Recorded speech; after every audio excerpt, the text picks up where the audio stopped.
Dennis Peters, The Rooftop, Salamu. Inafurahisha kufikiria umekusanyika na kufikiria nini maana ya kujiunga na misheni ya Yesu. Kwa sababu huo ndio mpigo wa moyo wa kujiunga na Yesu 25. Je, tunaunganaje na Yesu katika utume wake? Na hivyo ndivyo mikusanyiko hii kote ulimwenguni inavyohusu. Kwa hiyo popote ulipo, wewe ni sehemu ya kitu muhimu mahali ulipo, lakini pia ni sehemu ya kile Mungu anafanya nchi na miji mingi duniani kote. Tunapofikiria kujiunga na Yesu 25, nataka kuanza kwa kufikiria kama tutaungana na Yesu katika utume wake. Basi utume huo ni nini? Yesu alikuwa nani na alikuja kufanya nini? Na hilo lina uhusiano gani na mimi? Hilo linamaanisha nini kwangu kama mtu binafsi? Na kwa hiyo Yesu anasema jambo muhimu anapoanza huduma yake. Na hili ndilo nataka kulizungumzia katika kipindi hiki sasa. Yesu alipoanza huduma yake, Mungu alipotokea duniani na kuwa mmoja wetu, Yesu anasema katika Injili ya Marko, sura ya 1 na mstari wa 15, Yesu anasema maneno haya. Anasema, wakati umefika. Ufalme wa Mungu umekaribia. Tubu na kuamini habari njema. Wakati umefika, ufalme wa Mungu umekaribia. Tubu na amini habari njema. Kwa hiyo Yesu anaanza kwa kusema wakati umefika. Kwa maneno mengine, Yesu akitokea, Yesu akija kuleta ufalme huu duniani, sio tu baadhi ya wazo ambalo limefikiriwa tu. Hili ni jambo ambalo linarudi nyuma kabisa kwenye uumbaji wenyewe, mwanzo kabisa wa ulimwengu. Na anachosema Yesu ni kwamba katika Agano la Kale, maandiko matakatifu kwa njia tofauti, kupitia manabii na kupitia matukio ya kihistoria yaliyotokea, kuna ujumbe mzima unaotiririka katika Agano la Kale wa ufalme unaokuja, kwamba siku moja ufalme wa Mungu utasimamishwa duniani. Na Yesu kwa kusema wakati umefika, anasema sasa ndio wakati huo. Huu ndio wakati. Hili ndilo tumekuwa tukingojea. Hii ndio utimilifu unafanyika sasa. Na inafanyika kwa sababu niko hapa. Wakati umefika. Na tunapofikiria kukusanyika pamoja katika miji kote ulimwenguni, mahali ulipo sasa hivi, labda kwako ni hivyo pia. Wakati umefika. Labda huu ndio wakati ambao utaanza kuelewa huyu Yesu ni nani na ufalme huu ni nini na jinsi gani unaweza kweli kuwa sehemu ya misheni hii kuu ambayo Yesu analeta ulimwenguni. Wakati umefika. Ni sasa. Na kisha Yesu anaendelea na anasema, naam, wakati umefika. Ufalme wa Mungu umekaribia. Ufalme wa Mungu iko karibu. Ninataka kuchukua muda mchache tu kufikiria juu ya maana ya hilo katika suala la kile Yesu alisema na kufanya. Tazama, maisha ya Yesu yalianza katika Yohana sura ya 1. Injili nyingine mstari wa 14 unasema hivi, unasema, neno alifanyika mwili na akakaa miongoni mwetu. Neno linamrejelea Yesu kabla ya kuwepo, akiishi kabla ya wakati. Mungu alifanyika mwili na akakaa miongoni mwetu, na ni jambo la ajabu kwamba Mungu wa ulimwengu angeweza kweli kuwa mmoja wetu, angeweza kweli kuingia katika muda na nafasi, kuja katika dunia hii aliyoiumba na kuzaliwa katika hali ya unyenyekevu kabisa. Sio kuzaliwa katika jumba kubwa la kifalme, bali alizaliwa na kuwekwa kwenye hori la kulishia wanyama. Lakini kuleta injili ya ufalme, habari njema ya ufalme wa Mungu kwa watu waliozaliwa katika hali ya unyenyekevu, na sio tu kuzaliwa katika hali ya unyenyekevu, bali pia kuishi maisha ambapo alifanya miujiza, alifufua wafu, aliwaponya wagonjwa, aliwasaidia vipofu kuona, alifundisha mambo ya ajabu sana kuhusu Mungu, ufalme wake na maisha, na jinsi tunavyoweza kumfuata na kumjua, na jinsi tunavyoweza kuishi kwa njia ya Mungu katika dunia ya Mungu. Yote hayo aliyofundisha. Yesu aliuawa msalabani, akasulubiwa, adhabu mbaya kabisa ambayo watu wamewahi kuifikiria au kuibuni. Na hivyo basi, huyu Mungu anayeleta ufalme karibu. Njia anayoleta ufalme karibu siyo maneno, siyo miujiza, siyo mambo ajabu aliyosema na kufanya, bali kutoa uhai wake. Katika Warumi sura ya 5 mstari wa 8 inasema hivi: Mungu anaonyesha upendo wake kwetu kwa hili: wakati bado tulikuwa wenye dhambi, Kristo alikufa kwa ajili yetu. Na sehemu ya kuleta ufalme duniani ni ujumbe wenye nguvu kwamba Yesu alikuja duniani kutoa uhai kwa ajili ya watu. Kwa ajili ya watu wanaomgeuzia Mungu mgongo, kwa ajili ya watu kama wewe mimi tunaishi kwa njia zetu kufikiri kwamba injili ya ufalme Yesu havina uhusiano wowote na mimi. Mimi naishi tu maisha yangu, nafanya mambo yangu mwenyewe. Biblia inaita hiyo dhambi, jinsi tunavyoishi tu maisha yetu. Mke wetu si mke wake, lakini Yesu. Hiki ndicho kitu cha ajabu. Yesu, Mungu katika mwili, anakuja duniani na anatoa uhai wake kwa ajili yetu. Mungu anaonyesha upendo wake kwa hili: wakati bado tulikuwa wenye dhambi, Kristo alikufa kwa ajili yetu. Halafu Biblia inatuambia alifufuka kutoka kwa wafu. Kifo hakikumshinda, alifufuka kutoka kwa wafu, kisha akarudi kwa Baba ambako bado anaishi milele. Na huyu ndiye Yesu anayelileta ufalme, yule aliyekuja duniani kuleta ufalme, si maneno tu, si nabii tu, bali Mungu katika mwili. Mungu Mwana analeta duniani si maneno tu, bali matendo ambayo ni yeye tu angeweza kufanya ili kurudisha ulimwengu kwa Mungu aliyeumba na kuupenda. Na huyu ndiye Yesu anayesema maneno haya: ufalme wa Mungu umekaribia. Na ukiangalia Biblia, ukisoma Biblia, utaona kwamba ule ufalme aliozungumzia ulikuwa ufalme uliojaa amani, furaha, haki, upendo na tumaini. Hivi ndivyo vitu vilivyokuwa moyoni. Kwa kubadilisha mioyo ya wanaume, wanawake na watoto, kwa sisi kuwa zaidi watu aliotaka tuwe, ilimaanisha kwamba jamii inabadilika.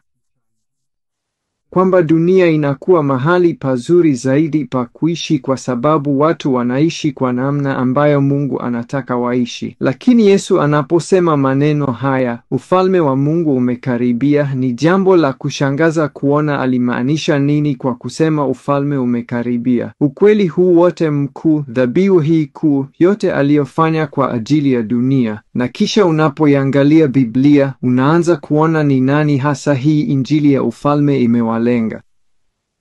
Na wakati mwingine unaweza kufikiri, watu wengi wanafikiri kwamba kanisa, Ukristo ni kwa ajili ya watu wema. Ni watu wenye maadili mema, ni watu wanaoishi maisha mazuri.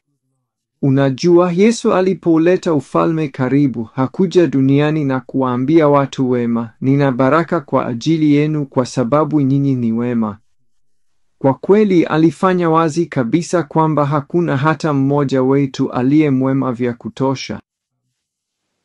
Cha kushangaza, tunapotazama ufalme huu, na hili linaweza kuwa jambo la kufikiria, ukiangalia ni nani Yesu aliuletea, inaweza kukushangaza. Kwa mfano, katika Injili ya Mathayo sura ya 20, Yesu anasema katika mstari wa 16, wa mwisho watakuwa wa kwanza na wa kwanza watakuwa wa mwisho. Hilo linakuja baada ya yeye kusimulia hadithi kuhusu watu waliokuwa wakifanya kazi katika shamba la mizabibu. Na katika hadithi hiyo hawa watu, na ni hadithi tu, lakini kimsingi maudhui ya hadithi ni haya: watu wanakuja kufanya kazi kwenye shamba la mizabibu mwanzoni mwa siku na wanalipwa kiasi fulani. Kisha wengine wanakuja kidogo baadaye na wanalipwa kiasi kile kile. Halafu wengine wanakuja hata baadaye zaidi na wanalipwa kiasi kile kile. Na mwisho wengine wanakuja mwishoni kabisa mwa siku ya kazi na nao pia wanalipwa kiasi kile kile. Hiyo si haki, sivyo? Na wale wafanyakazi walioanza kazi mapema kabisa wanasema hii si sawa. Unawalipa sawa na unavyotulipa sisi. Si haki kabisa kwamba ungefanya hivyo. Lakini mwenye shamba la mizabibu anasema, ni shamba langu na nimewapa kile nilichosema.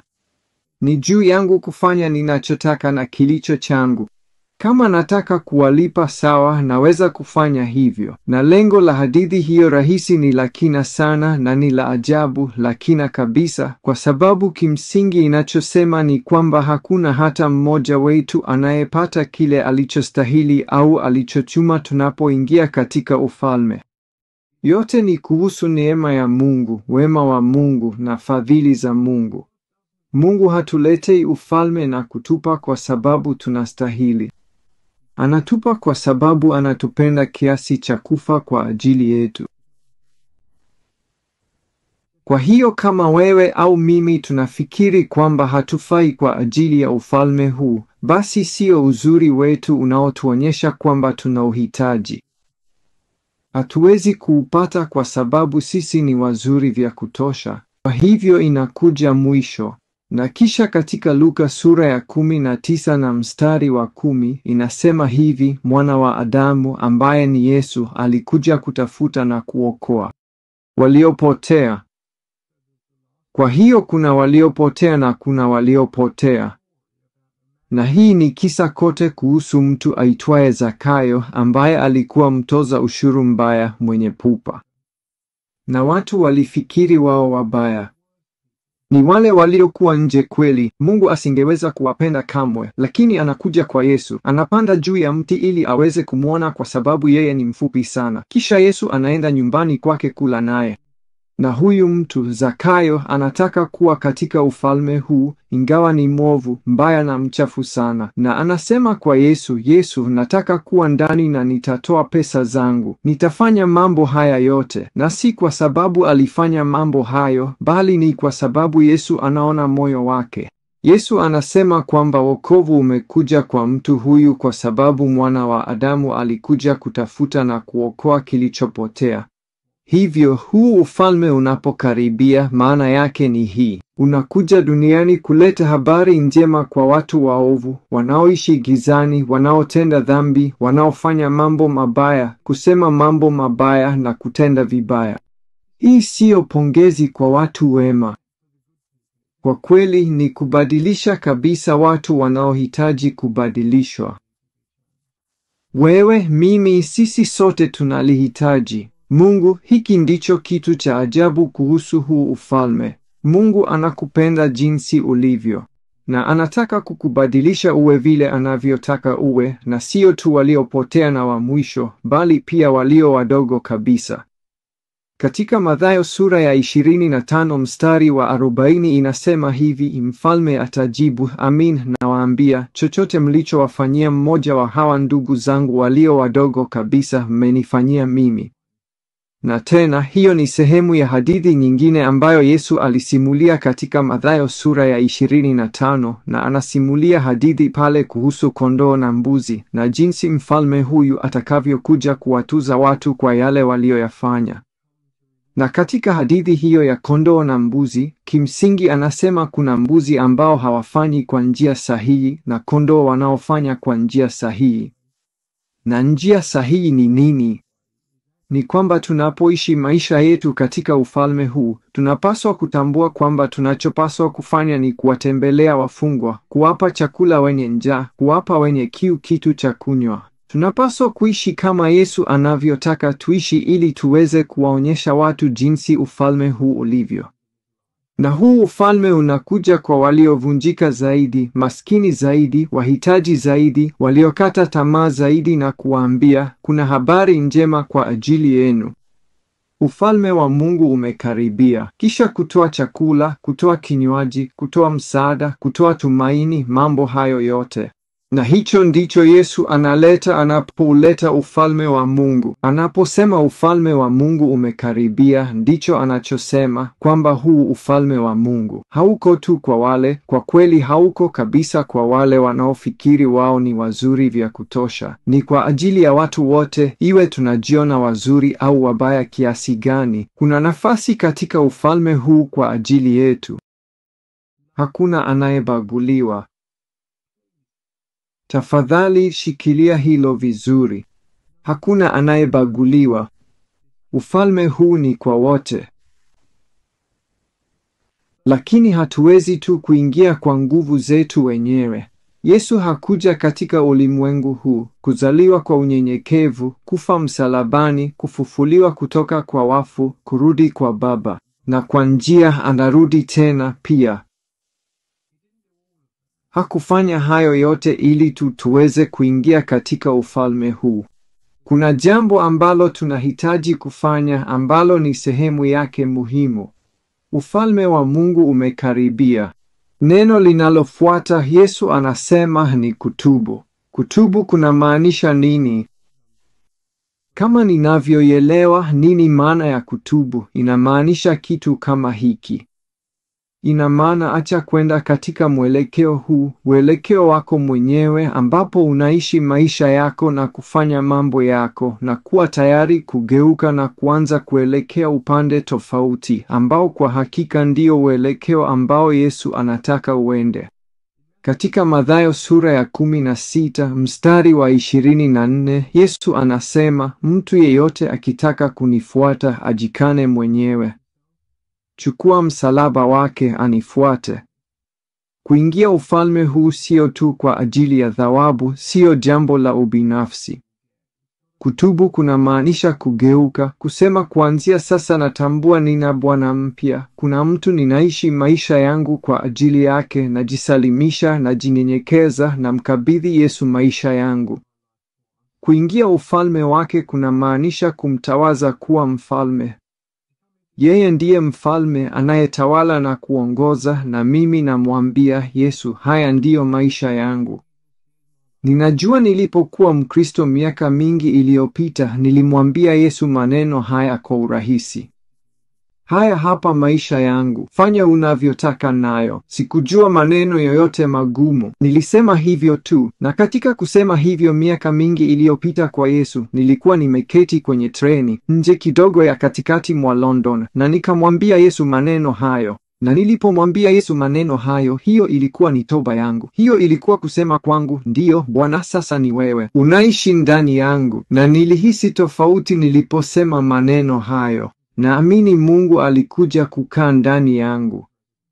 Biblia inafundisha wazi kwamba Mungu ni watatu: Mungu Baba, Mungu Mwana na Mungu Roho Mtakatifu. Tunapotubu, tubuni. Tunapotubu, Biblia inatuambia tunapokea zawadi ya Roho Mtakatifu anayekuja kuishi ndani yetu. Na Roho Mtakatifu anapokuja kuishi ndani yetu, ndipo tunamjua Mungu kama Baba yetu. Tunamjua kwa sababu sisi ni watoto wake. Na kupitia sisi anataka tuwe kama yeye. Kupitia sisi kubadilisha dunia. Tunatubu na kugeuka kutoka maisha yetu. Tunaishi maisha yake, na kisha Mungu anaweza kututumia kuifanya dunia kuwa aina ya dunia anayotaka iwe, na hiyo ni muhimu sana. Na kisha jambo la mwisho ambalo Yesu anasema ni kuamini habari njema. Amini habari njema. Inamaanisha nini kuamini habari njema ya ufalme? Neno Injili ambalo Kristo hutumia mara nyingi linamaanisha habari njema, lakini ni habari njema ya ufalme. Amini ufalme. Na ninachofikiri Yesu anakisema hapo anaposema aminini katika ufalme, anachofanya haimaanishi tu kukubali kuwa ni